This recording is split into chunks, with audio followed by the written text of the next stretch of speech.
오케이, 됐어요. 이제. 자, 여러분 교재 보십니다. 교재 어디 보시냐면,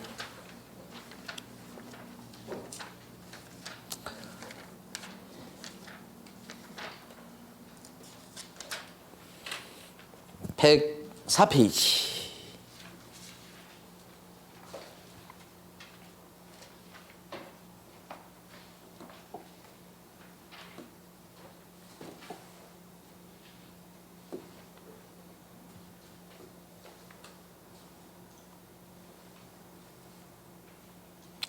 이게 참 아닌데.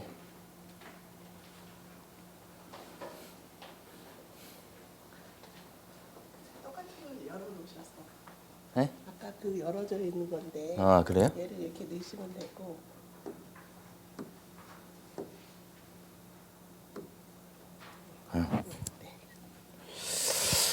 자, 요 페이지가 이제 언제냐면 104페이지입니다. 104페이지.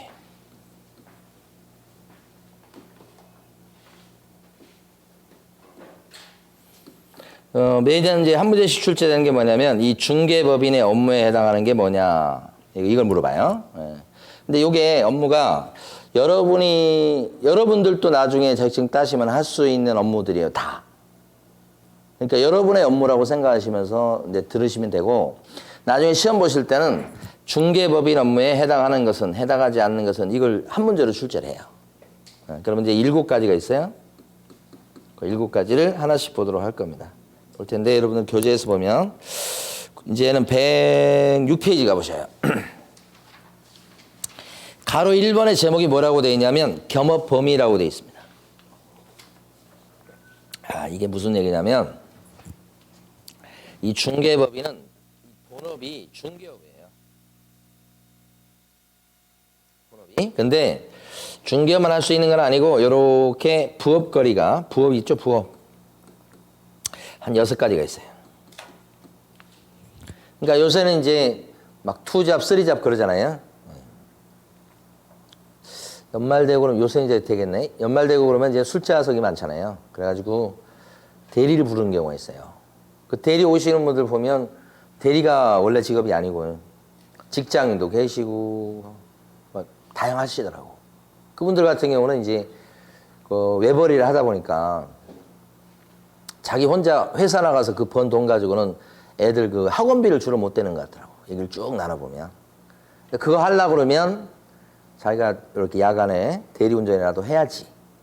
그래야지 애들 학원비는 좀 될 수 있다. 뭐 이렇게 말씀하시면서 하시더라고요. 그러니까 투잡, 뭐 더 많게는 쓰리잡 이렇게 있을 수 있죠. 이것처럼 중개법인도 이렇게 중개업이 주업이에요. 그런데 부업거리가 6가지가 있어. 합쳐서 총 7가지 할 수 있다. 이런 거예요. 그래서 요거 위주로 보는 거예요. 자, 그러면 이제 여러분 교재 보면 제일 위에 가시면 동그라미 1번. 본업인 중개업이 있고 제목만 밑줄 그으시면 돼요. 그 다음에 동그라미 2번 제목만 밑줄 그으시는데 상업용 건축물하고 주택의 임대관리 등 부동산의 관리 대행이다. 이게 어떤 의미인지 여러분들이 그냥 이렇게 설명을 들으시면서 이해를 하시고 넘어가면 돼요. 여기서 보면 상업용 건축물은 이런 거 얘기하는 겁니다. 이런 상가 빌딩 같은 거 얘기하는 거예요. 그러니까 조그만 상가도 얘기하지만 보통 이제 임대 관리가 필요한 것은 보면 상가 빌딩. 다시 얘기하면 실무적으로 얘기하면 통건물. 주인이 막 100억짜리 빌딩 하나 갖고 있어요. 그러면 주인이 골프 치러 가야 되니까 이걸 일일이 다 관리하기 힘들잖아요. 귀찮고. 그래서 이제 자기 동생이나 친척 중에 누구 좀 이렇게 있는 사람 있으면 갖다가 거기 앉혀놓잖아. 관리하라고. 그거 얘기하는 거예요. 그런 것을 누가 해줄 수 있냐면 중개법인도 해줄 수 있다는 뜻이에요. 그러면 이제 이런 상가 빌딩 100억짜리가 있는데 예를 들어서 임대 관리해주는 동생이야, 동생 예를 들어서. 그 동생 뭐 해주느냐. 그게 이제 위에 보면 이제 점포가 여러 군데 있을 거 아닙니까? 뭐 필라테스도 있고 뭐도 있고 막 그럴 거 아니에요. 거기서 뭐 고장 났다고 전화 오고 그러면 가서 고쳐주고 불 나갔다고 하면 뭐 이렇게 바꿔주고 뭐 이런 거 한단 말이에요. 그리고 가끔 보면 이제 어떤 것도 있을 수 있냐면 그 사무실 공간이 비는 수가 있잖아요. 누가 이제 나가니까. 뭐 경매 컨설팅 하는 그 사무실로 있다가 거기 영업이 잘 안 되니까 비우고 나간단 말이야. 기한 끝나서. 그럼 비어 있잖아. 그럼 부동산 사무실에 얘기를 해가지고 여기 비었으니까 여기 새 들어올 사람 좀 구해주세요 하거든. 그게 임대관리예요. 그러니까 임대관리는 시설관리 같은 게 있고 그 다음에 법적인 관리가 있을 수 있어. 임대차 관리. 들어올 사람 구해가지고. 이제 중개보수는 좀 나갈 수 있겠는데 아무래도 거래를 많이 하다 보면 좀 중개보수는 다 받기 힘들겠죠. 좀. 그게 임대관리예요. 그게 동생이 해주고 있다. 근데 그런 것을 동생이 아닌 중개법인이 있잖아요. 거기서 그런 임대관리를 해줄 수 있다. 이런 거예요. 그 다음에 이런 상업용 건축물뿐만 아니라 옆에 보면 주택이라고 돼 있죠. 주택은 우리가 많이 생각할 수 있는 게 이제 다가구 원룸이라든지 아니면 오피스텔 빌딩 같은 걸 생각하시면 돼요. 예, 그러니까 옛날에 어떤 분은 그 오피스텔 빌딩을 세 채를 갖고 있더라고. 그런데 거기 호실이 적은 것은 한 70개 정도 되고 많은 것은 100개가 넘어가요. 그걸 세 개를 갖고 있어. 근데 그분은 은행 지정잠 하시다가 나오신 것 같아요. 근데 대출을 많이 낀 것 같더라고, 눈치가. 세계 할 정도니까.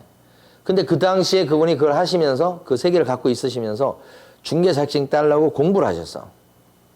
그분이 강의장에서 이제 수업 듣고 그러시는 분인데 세 개를 관리하다 보니까 스스로 관리하더라고. 그러니까 어떻게 되냐면 수업 들으실 때 요 강의실에서 1시간 내내 수업을 다 들은 적이 없어요. 좀만 있으면 전화받으러 나가죠. 몇 호인데요. 변기가 막혔어요. 그러면 또 뭐요? 그거 해결해 줘야죠. 시설업자한테 전화해갖고 가서 좀 보라고 그러고 뭐 해야 되잖아요. 그러니까 나중에는 시간이 좀 지나니까 그 3개 빌딩 중에 2개를 팔아먹더라고요.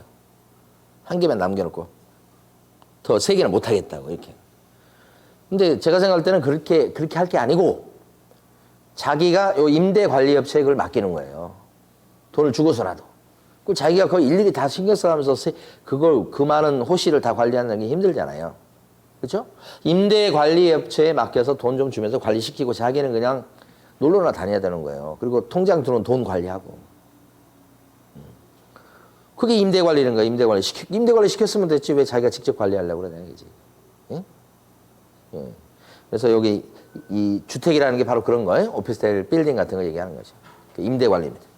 그리고 뒤에 보면 부동산의 관리를 대행해 준다. 이 말이 임대관리는 거예요. 그러면 이걸 어떤 관점에서 여러분들이 보셔야 되냐면 여러분이 중개업소를 운영하시는데 임대관리하는 것을 여러분들이 조금 부업거리로 생각할 수 있다는 거예요. 그럼 임대관리를 해준다 그랬을 때 그걸 통해서 이제 돈을 버는 것도 있지만 사실 돈 안 벌어도 그보다 더 큰 걸 벌 수 있는 기회가 될 수 있어요. 제가 보니까 제가 아는 어떤 분은 그 자기 부동산 사무실에 있는 그 상가 빌딩 있죠. 전체가 주인이 한 명이야. 그 주인 대신 그 상가 빌딩을 관리해 주는 거예요. 일일이 막 전기세 다 계산해가지고 호실별로 점포별로 다 전기세 얼마, 물세 얼마 다 이렇게 계산해서 주인 대신 다 그런 걸 해줘. 그러니까 주인이 얼마나 예뻐라고 그러겠어. 그러니까 주인이 연세 좀 있으신데 거기 나와서 관리할 필요가 없어. 이분을 통해서 다 관리해. 그 바람에 이분은 1층에 부동산 사무실 하시는데 1층 부동산 사무실을 갖다 지금까지 할 때까지 월세를 한 번도 올리지도 않았고요. 그 건물 빌딩 주인이 상가 점포 그 빌딩 전체 주인이 다른 빌딩 주인을 소개시키는 거예요. 다른 빌딩 주인 건물주 소개시켜서 거기 세를 넣거나 물건 매매가 될 일이 있거나 거기 소개시켜줘. 그래서 그 건물주를 일반 우리 중개업 사장님들이 건물주를 직접 이렇게 컨택을 하고 건물주하고 이렇게 하는 게 그렇게 쉬운 일만 아니에요. 근데 그런 건물주를 통해서 하게 되면 중개 활동할 때 엄청난 시너지 효과가 생겨요. 그렇게 하시더라니까. 그러니까 여러분들은 이 내용을 갖다가 시험 볼 때는 뭐 업무다 아니다 이렇게 보겠지만 앞으로 여러분 계획을 세우실 때 중개업만 달라 하는 것보다는 중개업과 관련해서 요 부대 업무 부업거리 될 만한 것들을 좀 염두에 두시고 그렇게 하면 이게 중개업에도 도움이 된다는 얘기예요. 그걸 강조해서 말씀드리고 싶어서 이걸 하는 거예요. 11월 달에는. 1월 달에는 이제 1월부터는 그런 거 없어요. 이제 시험에 요게 나옵니다. 이렇다면 이렇게 하는 거지. 자, 그 다음에 동그라미 3번 가보세요. 부동산의 이용, 개발 및 거래에 관한 상담이라고 써져 있죠. 요것을 뭐라고 얘기하냐면 부동산 컨설팅이라고 해요. 이거잖아요. 이용, 개발, 거래에 관한 상담. 이 상담이 이제 컨설팅이에요. 그러니까 뭐에 대해서 컨설팅 하느냐? 바로 부동산에 대해서 컨설팅 해준다. 이게 참 낯설 수 있는데 제가 땅을 중개하는 사람이라고 해봐요. 그러면 땅 주인들이 주변에 많이 있을 수 있어요. 그러면 제가 중개해서 땅을 산 사람도 있을 수 있고, 그죠? 중개하기 전에 땅을 갖고 있는 사람도 있을 수 있는데, 뭐 팔아달라고 내놨거나 뭐 이런 거. 그랬을 때 제가 땅을 팔아주기도 하지만, 땅 갖고 있는 사람한테 이 땅이 지금 농지이긴 한데 돈 좀 들여서 여기다 집을 좀 집시다. 그럼 땅값 많이 올라가요. 그래서 제가 비싸게 팔아드릴게. 이렇게 할 수도 있는 거예요. 어떻게 하면 이걸 여기다 집을 지을 수 있어? 잘 모를 수 있잖아요. 그 여러분들이 이제 가르쳐 주는 거예요. 아, 요걸 농지지만 일단 여기 농지 안 쓰고 다른 걸로 쓰겠다고 이렇게 허가를 받았고, 그 허가 받으려면 돈 좀 들어가니까 좀 비용 부담은 좀 있어요라고 얘기하고, 응? 그리고 나서 이제 그걸 농지 전용이라고 그래. 그래가지고 거기다가 건물을 딱 지어 올리면 나중에 그 지목이 뭐 전이었다 그러다가 대로 바뀌어요. 그래서 땅값이 올라간다고. 건물 지을 수 있는 땅은 땅값이 농지하고 똑같을 수 없잖아요. 그런 걸 가르쳐 준다 이 말이에요. 응? 그게 부동산에 대한 개발이라고 볼 수 있죠. 응? 개발 컨설팅이지. 그런 걸 여러분 사장님도 할 수 있다는 얘기지. 그러니까 그냥 중개업만 한다 이렇게 생각하지 마시고, 만약에 토지시장에서 일한다 그랬을 때는 그런 것도. 토지시장 아니어도 마찬가지입니다. 일반 이런 뭐 빌라라든지 이거 중개할 때도 마찬가지지. 그럴 때도 이제 컨설팅이 이루어질 수 있어요. 그러면 이제 경험이 좀 쌓이면 이것도 이제 부업거리가 될 수 있고. 그래서 보통 이제 중개업소 차릴 때 무엇을 하겠냐 이렇게 하잖아요. 그러면 중개업은 기본으로 들어가고, 거기 보면 부동산 컨설팅도 거의 들어가요. 중개업소 가서 한번 보세요. 그러니까 이게 부업거리다. 근데 이런 게 막 컨설팅이 막 맨날 있는 건 아니잖아요. 이것은 만약에 해줬을 때 그 보수는 우리 중개보수하고는 비교가 안 될 정도로 비싸요. 그러니까 부업거리로 충분해요. 좋아요. 네. 그 다음에 우리 교재는 지금 동그라미 3번 본 겁니다. 그 다음에 동그라미 4번 보면 그 밖에 중개업에 부수는 업무로서 대통령령으로 정하는 업무라고 돼 있죠. 거기 둘째 줄을 밑줄 긋습니다. 자, 둘째 줄 가운데 정도 보시면 중개 의뢰인의 의뢰에 따른, 의뢰인은 손님이죠. 손님의 의뢰에 따른 도배나 이사업체 소개 등 주거 이전에 부수되는 용역의 뭐예요? 알선이다 이렇게 돼 있지. 여기서 제일 중요한 단어는 뭐냐면 도배나 이사업체 소개 이거예요.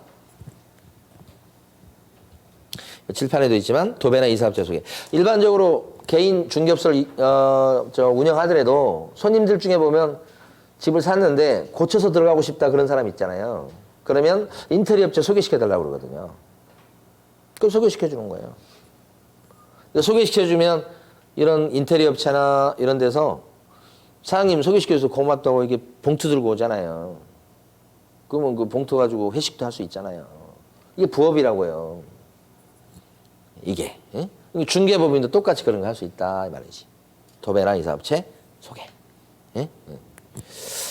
그게 이제 지금 동그라미 4번에 보면 둘째 줄에 있는 거예요.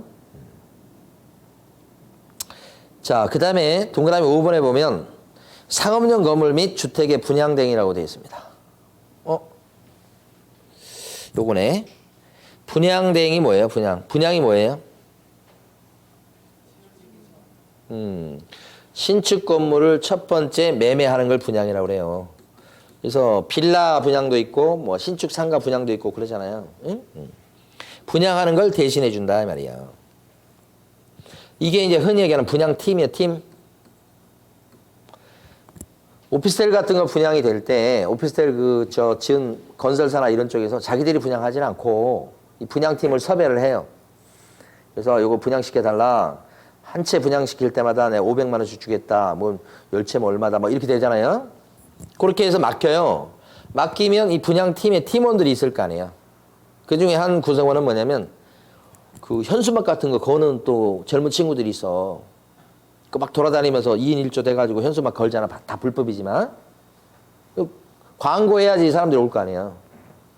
그렇게 광고하고, 그러면 또 그 분양하는 팀이 있는 사무실에 가면 이제 상담하는 여성 상담사들이 쫙 있잖아요, 또. 그래서 오면 막 이게 설명하고, 가격 분양가 설명하고, 뭐 위치 설명하고, 그쵸? 그래서 이 상담을 하게 되죠. 가면 어찌된 일인지 다 나가고 좋은 거 하나밖에 없다 막 얘기하면서. 그렇게 하잖아요. 사람 심리가 그래서 그런 거예요. 밑에 보면 다 텅텅 비었는데도 다 나가고 지금 이 타입이 너무 인기가 있어갖고 다 나가고 이거 하나밖에 없다. 그 라인은 막 이렇게. 그럼 사람이 어떻게 해? 막 도장 찍고 싶잖아. 도장 찍게 만드는 거 그게 분양대행이에요. 이걸 누구도 할 수 있다.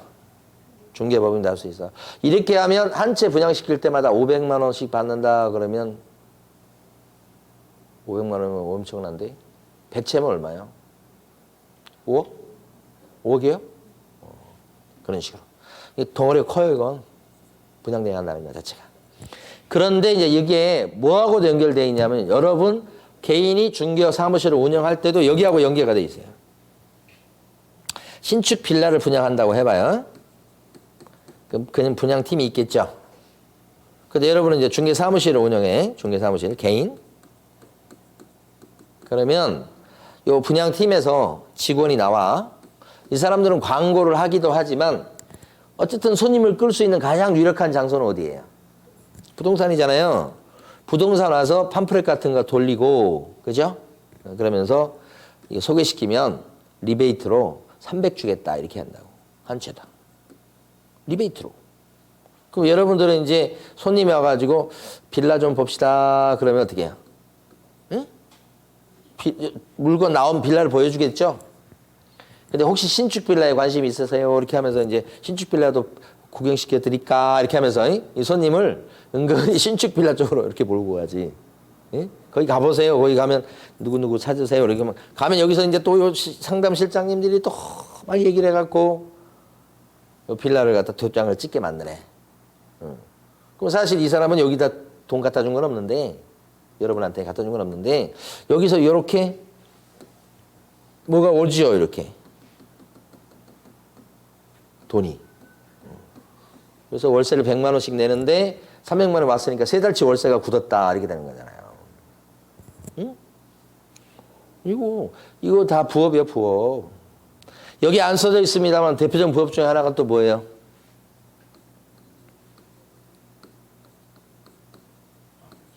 대출 소개. 지금은 이제 경기가 안 좋아서 대출 받는 사람도 줄어서 그러는데 경기가 좋죠. 집 사는 사람 많죠. 다 자기 돈 가지고 사요? 다 대출을 받아서.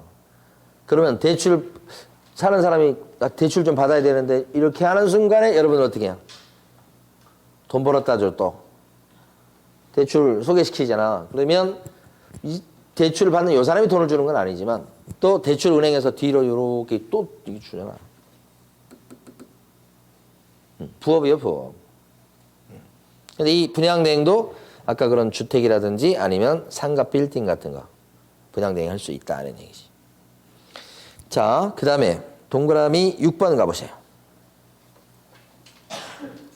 동그라미 6번, 107페이지 6번 가시면 개업 공인중개사를 대상으로 한 중개업의 경영기법과 경영정보 제공이라고 돼 있고 거기 보면 그 제목만 밑줄 그으시면 돼요.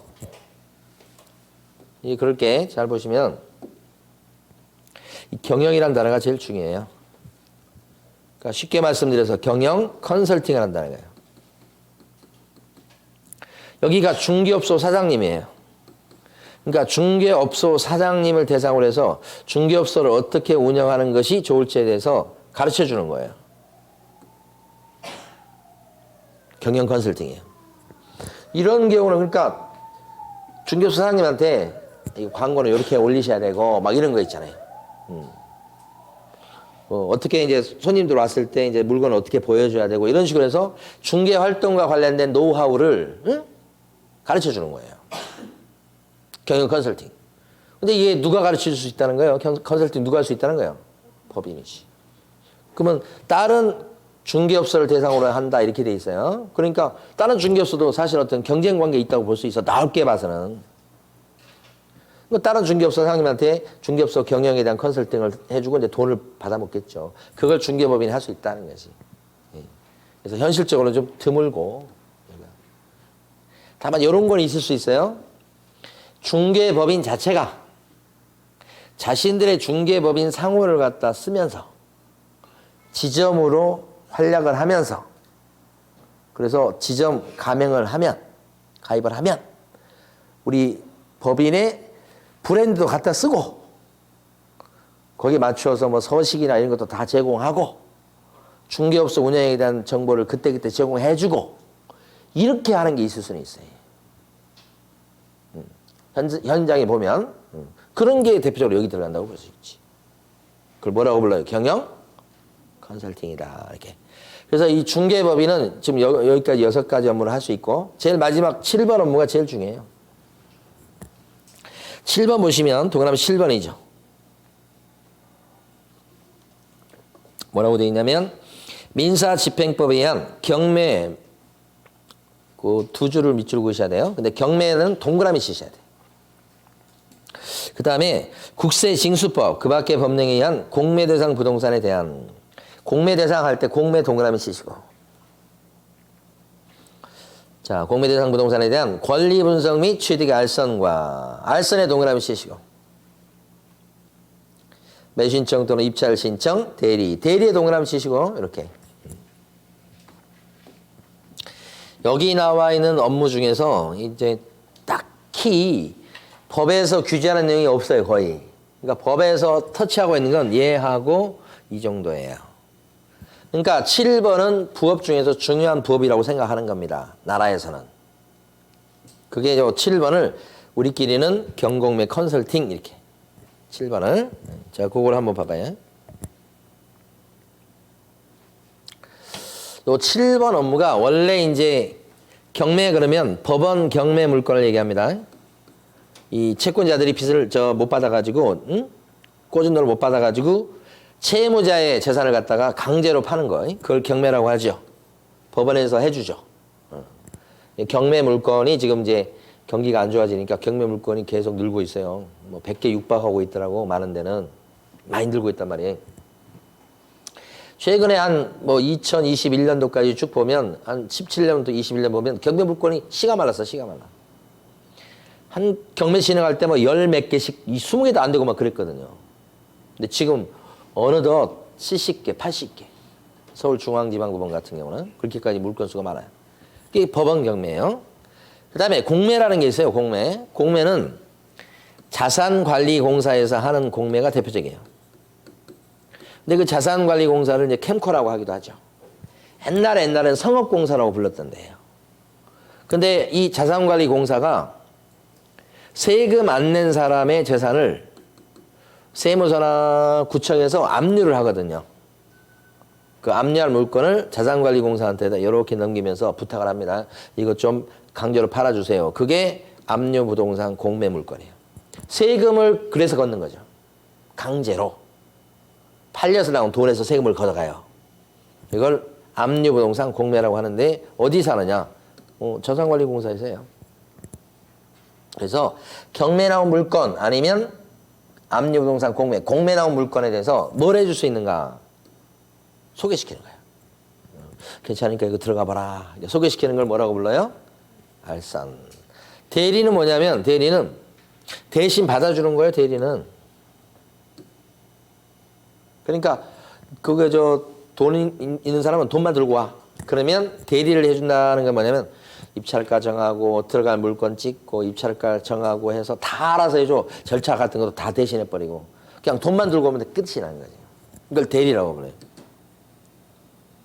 그러면 경공매 컨설팅 시장은 전체는 컨설팅이라고 얘기하지만 업무가 4개예요.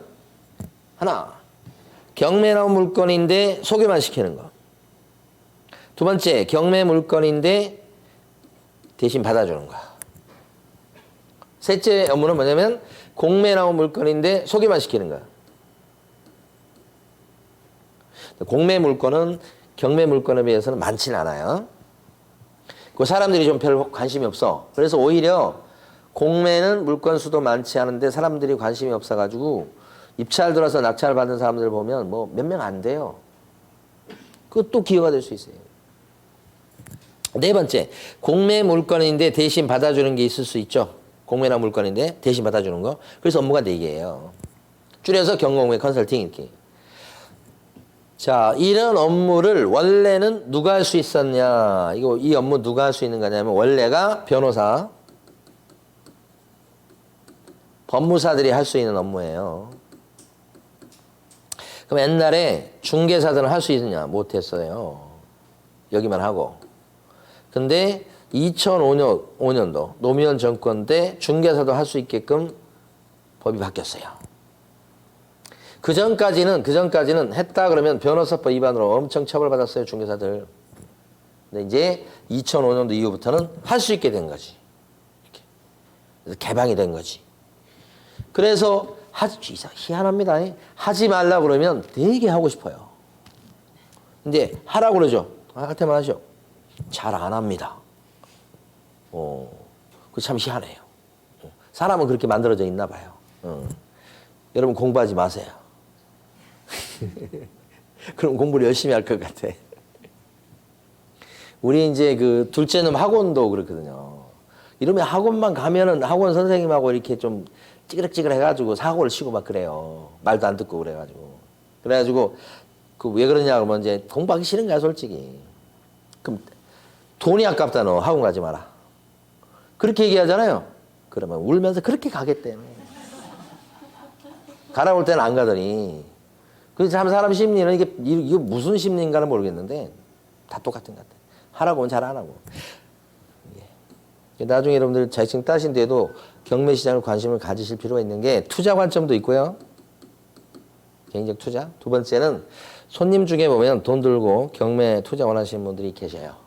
근데 그분들은 공부하기는 싫어. 돈을 들고 있어. 근데 사장님이 좀 경매에 대해서 많이 아는 것처럼 이렇게 보인다면 이 돈 갖고 근데 지금 이제 경매해야 될 때예요. 그래서 많이 떨어지면 그 물건 잡아놓으면 무조건 돈 버는 거예요. 근데 물건 수가 많고 이랬을 때 경매장에 찾는 그런 투자자 이런 사람들이 늘 것 같죠.